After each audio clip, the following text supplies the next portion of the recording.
Hello guys, welcome back. Hope you all are doing absolutely fine. So we'll continue with our general toxicology series with our last topic, final one, and a very important short note asked often in examinations, classification of poisons. Poisons can be classified as based on the type of action, medico-legal classification, classification based upon action. Poisons are classified into the following six groups: corrosives, irritants, neurotoxic, cardiac, respiratory, and miscellaneous. First one, corrosives, acids and alkalis. Acids: inorganic, example sulfuric acid, hydrochloric acid, and nitric acid. Organic, example acetic acid, salicylic acid, oxalic acid, carbolic acid.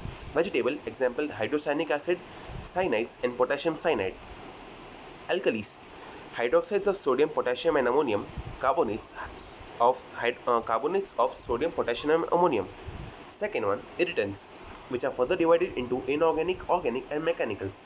Inorganic irritant poison: non-metals, phosphorus, boron, fluorine, chlorine, bromine, iodine. Metals: arsenic, lead, mercury, copper, iron, zinc, manganese, magnesium, thallium, and radioactive substances. Organic poisoning, organic irritant poisoning. Vegetable, example castor oil, croton oil, and seeds: Arbutus precatorius, marking nut, calotropis, colocynth, aloe, ergot, and capsicum. Animal, example snakes, scorpions, spiders, cantharides, and poisonous insects. Mechanical irritant poisons: powder glass, diamond dust, dry sponge, hair pins, needles, nails, etc. Neurotoxics: cerebral, spinal, and peripheral. Cerebral: narcotic cerebral poisons. Example opium and its alkaloid like morphine, codeine, thebaine, piperine, noscopin, and narcine. Inebriants, example alcohol, anesthetic agent, fuel, sedatives, and hypnotics in insecticides. Deliriants, example datura, cannabis, atropa, belladonna, hyoscyamus niger, cocaine, camphor. Spinal excitants, example nux vomica and its alkaloid, strychnine. Depressants: Lathyrus sativus, kesari dal, gelsemium, jasmine. Peripheral poisoning: conam and curare. Important. Fourth one, cardiac poisons, which are aconite, digitalis, oleander, and tobacco. Respiratory poisons, also known as asphyxiants. Example carbon monoxide, carbon dioxide, sulfur oxide, sulfur dioxide, hydrogen sulfide, ammonia, PH3, phosphine, war gases, and sewer gases.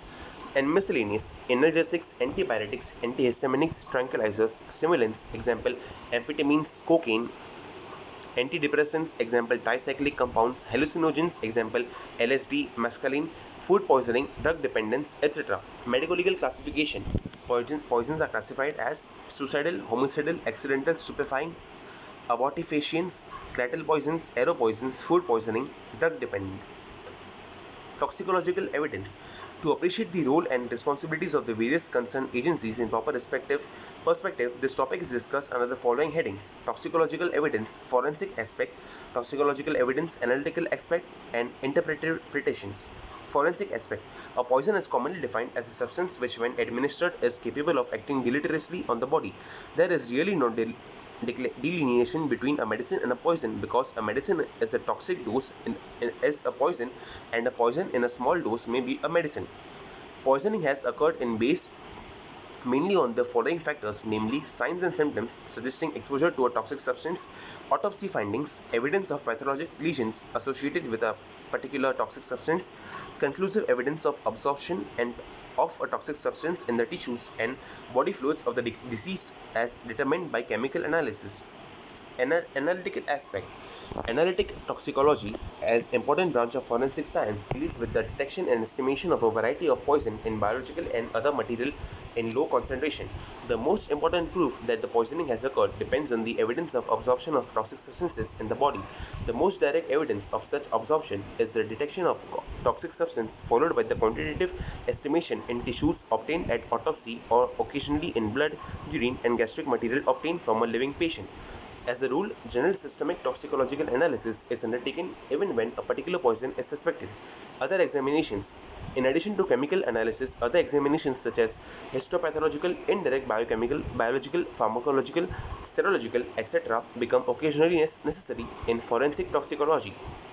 Interpretation: the reports of the chemical analyst usually include detection of the poison.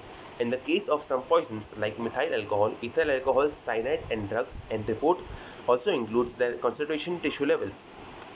The report includes a toxicological interpretation of the quantitative data obtained from the poison in case of the question, that is whether or not the observed tissue level of the poison detected is of the same order as that found in the fatal cases involving the poison.